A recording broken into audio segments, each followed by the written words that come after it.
이 거래량의 이제 그 중요성에 이어서 거래량의 기초, 그거에 대해서 얘기를 해볼게요.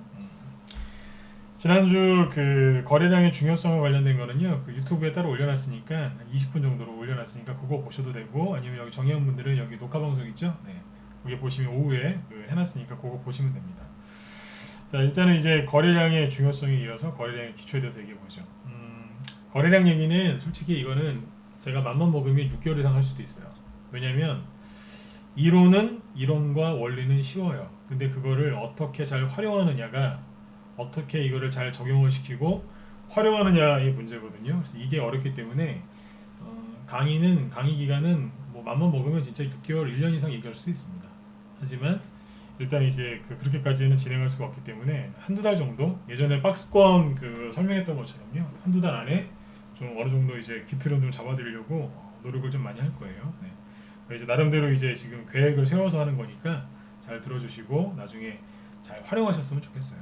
뭐든지 좋은 공부 방법, 좋은 기법, 뭐 좋은 전략 이런 것들 다 중요한데, 중요한 건 뭐냐면 그걸 나한테 맞춰서 쓰는 게 제일 중요해요.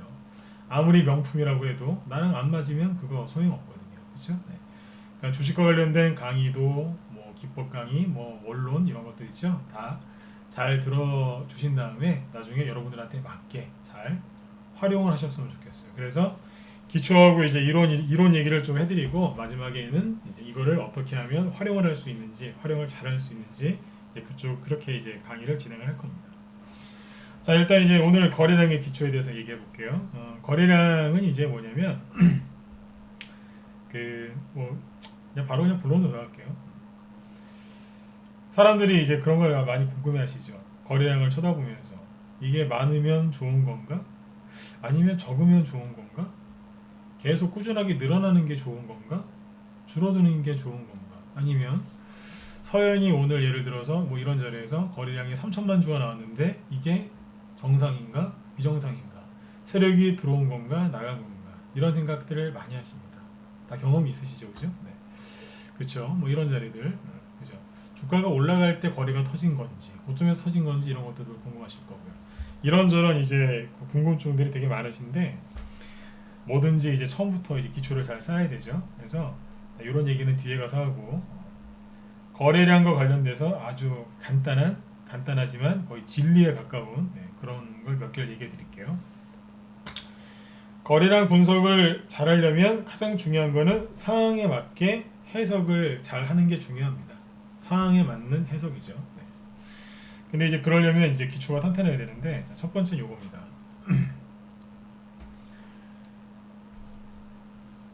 거래량과 관련돼서 가장 기본적인 첫 번째, 거래가 바닥이면 주가도 뭐다? 네, 바닥이죠. 이게 기본이에요.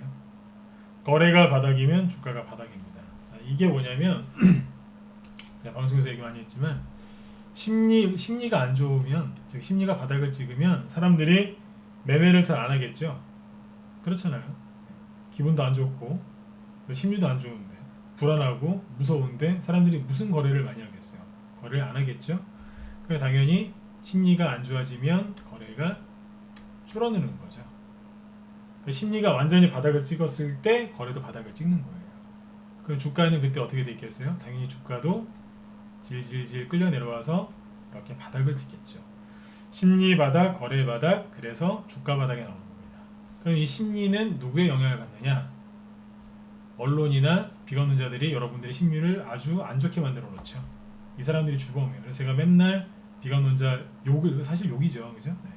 비관론자하고 언론을 굉장히 안 좋게 얘기하는 이유가 여러분들의 심리를 엉망을 만들어 놓는 게 이 사람들입니다. 여러분들 자신인 것 같죠? 아니에요. 누군가가 내 생각과 마음을 흔들어 놓거든요. 네. 그게 언론이라고. 그래서 항상 이 언론을 조심하셔야 돼요. 네. 그리고 비관론자들 마찬가지고. 아무튼 이제 거래가 바닥을 찍을 때는 뭐가 앞선다? 심리가 먼저 앞서는 겁니다. 그래서 이제 예전에 그 다우 이론이라는 게 있거든요. 이것도 지금 얘기할까 했었는데 시간이 좀 안 될 것 같아서 넘어갈 건데, 이 다우 이론이라는 게 있어요. 다우 이론. 이게 뭐냐면 짧게 얘기할게요. 주가가 이제 그 상승과 하락을 하는데 6개의 사이클이 있다고 얘기를 합니다. 6개의 사이클. 뭐냐면 요거 제가 그림을 하나 보여드릴게요. 이 다우이론이 뭐냐면요, 이거예요. 그 주가가 올라갈 때 6개의 사이클이 있다 이건데, 처음에 주가가 이렇게 하락했다가 침체죠. 네, 침체 이게 나오고, 그 다음에 뭐 상승과 뭐 하락을 겪는 건데, 이렇게 주가 떨어집니다. 여기에서 이렇게 올라가고 나중에 이렇게 꺾어지거든요. 이렇게. 그 다음에 이제 또 떨어지죠. 근데 이게 뭐냐면, 이게 뭐냐면 침체. 그리고 바닥이죠. 바닥을 이렇게 돌아 나올 때 이 구간에서 세력이 매집을 하거든요. 그래서 여기를 매집.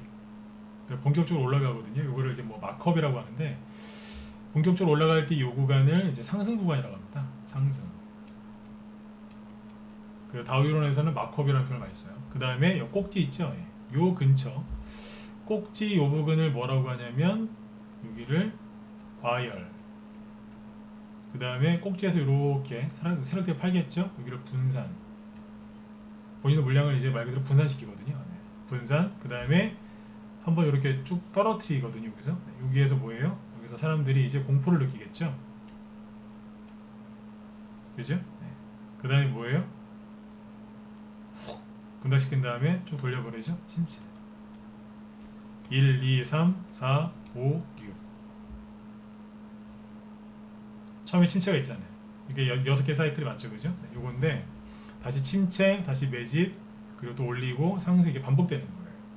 이게 한 100년 전에 거의 100년 넘었을 겁니다. 이게 100년 전에 찰스 다우라는 사람이 만드는 다우 이론이라는 겁니다. 여기에서 이제 거래가 심리가 어디가 제일 안 좋겠어요? 당연히 여기가 안 좋은 여기가. 여기 공포 국면이나 여기서 심리가 안 좋은 게 아니라 여기서 사람들이 희망을 갖고 있어요. 다시 본전에 올라올 거야. 다시 갈 거야. 나는 부자가 될 거야. 좀만 참으면 될 거야. 막 이런 이제 신락 같은 희망이 있거든요. 근데 그게 완전 박살나는 게 뭐예요? 침체예요. 침체에서 사람들 어떻게 하죠? 끝났어. 다 끝났어. 이거 회복 안 돼. 내가 왜 이랬지? 신세한탄, 자아 비판, 그죠? 자책 이런 거라겠죠. 비관적 전망이 이제 판을 치고 그게 어디에 침체예요. 네. 그 침체 구간이 나오고 나서 세력들이 뭐 한다? 매집을 하는 거예요. 세력이 매집 언제 한다고요? 떠 있을 때, 상승할 때. 뭐 그게 틀린 말은 아니지만 진짜 본 매집은 세력들이 어디서 한다요? 침체. 요게 지나고 나서 매집을 하는 거예요. 왜요? 매집은 언제 가능해요? 사람들이 물량을 내놓을 때. 그때 가능한 거 아닌가요? 사람들이 언제 물량을 내놓겠어요? 다 끝났어. 다 끝났어 이제. 그쵸? 그럴 때 물량을 내놓으니까 세력들이 그때 싹 가져가는 거죠. 지금 개인들이 왜 힘들어하는 줄 아세요? 생각해보세요. 3월달 같은 급락이 지금 나온 적 있나요? 3월달 이후로 그런 급락은 나온 적이 없잖아요. 코스피 지수, 코스닥 지수를 다시 보세요. 이 거래량을 이해하려면 이걸 전반적으로 다 알고 있어야 돼요. 3월달처럼 이런 급락이 나온 적이 단 한 번도 없어요. 근데 사람들이 왜 이렇게 힘들어할까요?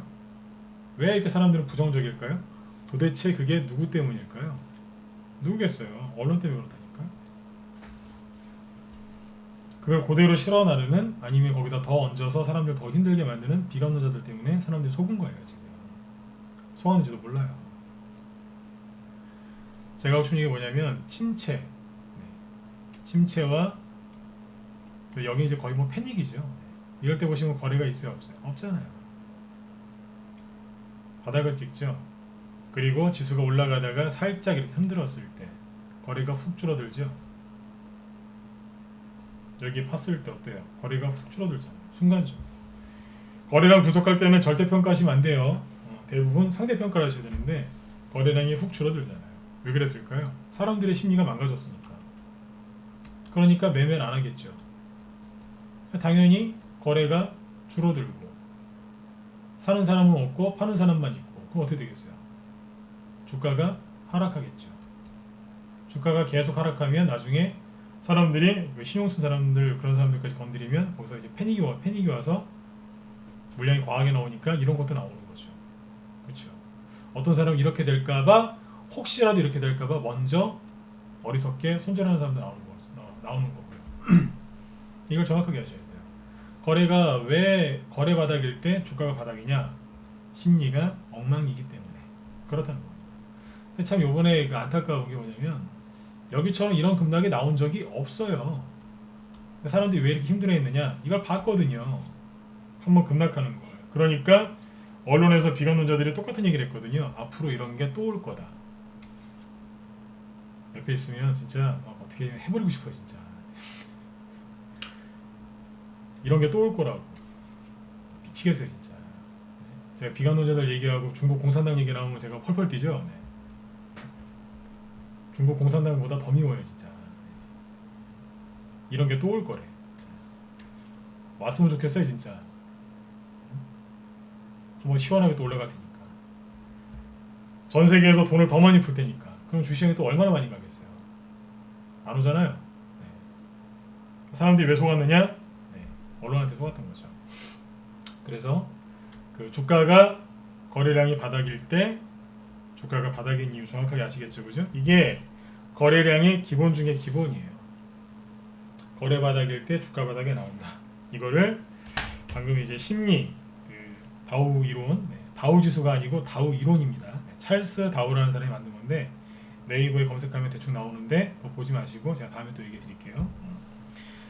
거래 바닥, 주가 바닥 먼저 생각하는 건 심리다. 자, 두 번째는 뭐냐면 이겁니다. 대량 거래가 터지면 고점이냐? 아니요. 대량 거래가 터지면은 예전에는 고점이라고 그랬어요. 근데 요즘 좀 바뀌었어요. 대량 거래가 터지면 고점이거나 아니면 본격적인 상승을 시작하는 경우들도 있습니다. 확률적으로 따지자면 대량 거래, 그러니까 평상시에 못 보는 거래량이 터지면요. 요즘에는 그래 10개 중에 한 7개는 세력이 팔고 나간 거예요. 거의 끝난 거예요, 거래 이제. 10개 중에 7개는 대량 거래가 터졌다, 못 보는 거래량이 터졌다 그러면은 아주 그냥 좀 힘들어지죠. 그런데 요즘에는 10개 중에 3개 정도는 본격적인 상승을 시작할 때 못 보는 거래량이 터질 때도 있습니다. 이건 그래서 경험이 좀 많아야 돼요. 거래 터지는 걸 보면서 이게 세력이 매집인지 들어왔는지 나갔는지를 판단하려면 이거는 노하우가 많이 필요해요. 다만 기본 중에 기본이라 그랬죠. 평상시에 못 보던 대량 거래량이 터졌다 그러면 항상 주의를 하셔야 됩니다. 위험하다는 얘기예요. 그때는 수익 실현을 하시는 쪽으로 하는 게 맞습니다. 내가 초보라면 갑자기 대량 거래가 엄청나게 터졌다. 10년 동안 이런 걸 본 적이 없는데 이런 거래가 터졌다 그러면 일단 물량을 줄이시는 게 안전합니다. 고수라면은 상관이 없겠지만 초보들은 좀 주의를 많이 하셔야 되겠죠. 그 다음에 이제 그 기본 중에 또 기본이 뭐냐면 절대평가하지 마시고 반드시 상대평가하셔야 돼요. 다른 거랑 비교를 하셔야 돼요. 그리고 네 번째, 상황에 맞게 해석하는 게 정말 중요합니다. 이 네 가지는 거래량 분석할 때 이게 기본 중에 기본이라고 보시면 돼요. 자, 그 다음에 다섯 번째가 뭐냐면 방금 세 번째하고 네 번째 앞에서 얘기했으니까 짧게 얘기하고 넘어가는 거예요. 다섯 번째라고 하면 이런 게 있겠죠. 여기서부터 잘 들으세요. 네.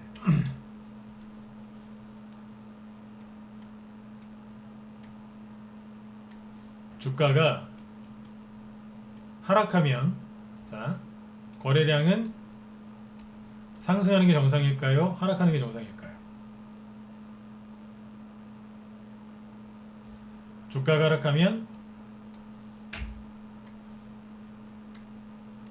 하락하면 네. 거래량은 하락하는 게 정상입니다. 이게 기본 중에 기본이에요. 그죠? 그 다음에 거꾸로 주가가 올라가면 주가가 상승하면 거래량도 상승하는 게 이게 일반적인 겁니다. 꼭 기억해 두세요. 네. 주가가 하락하면 거래량이 하락하는 게 정상이고요. 자, 정상이라 그랬어요. 그게 정상이고 일반적인 거고 그게 보편적인 거예요. 근데 주가가 상승하면 거래량이 상승하는 게 이게 일반적이고 이게 보편적인 겁니다.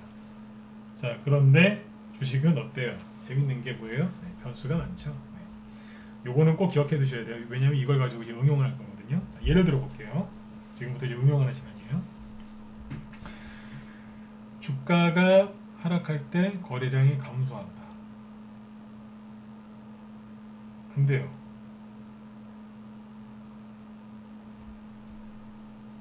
이걸 거꾸로 뒤집어 볼까요? 거래량이 그러면 하락하면 주가는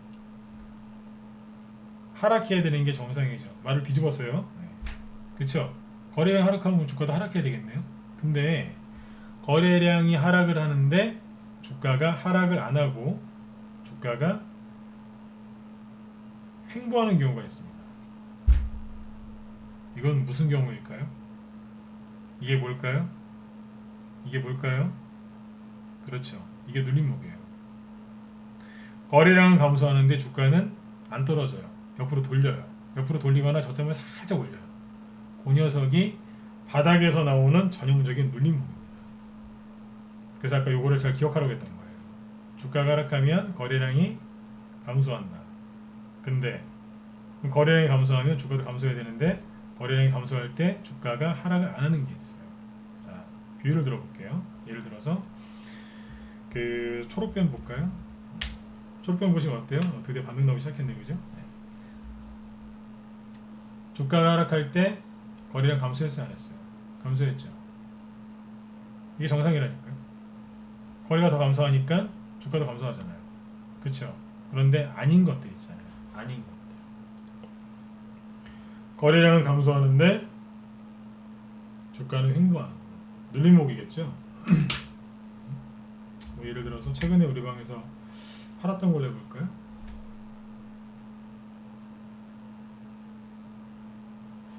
남성 뭐예요?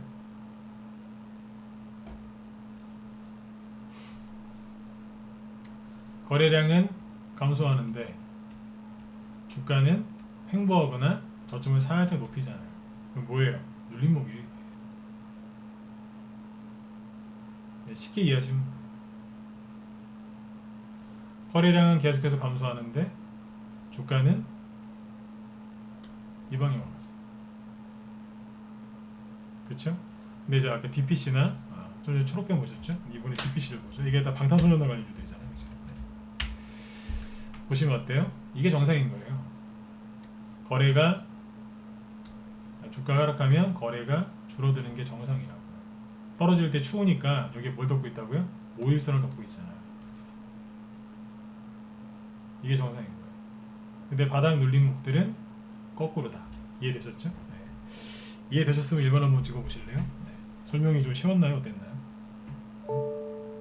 요거 기본이에요. 요거 꼭 기억해 두셔야 돼요.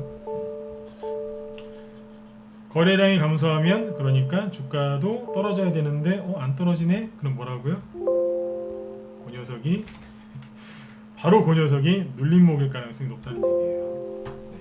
그러니까 참고서 알아두세요. 이걸 갖다가 나중에 이걸 가지고 계속해서 뭐 할 거냐면 이걸 응용할 거예요.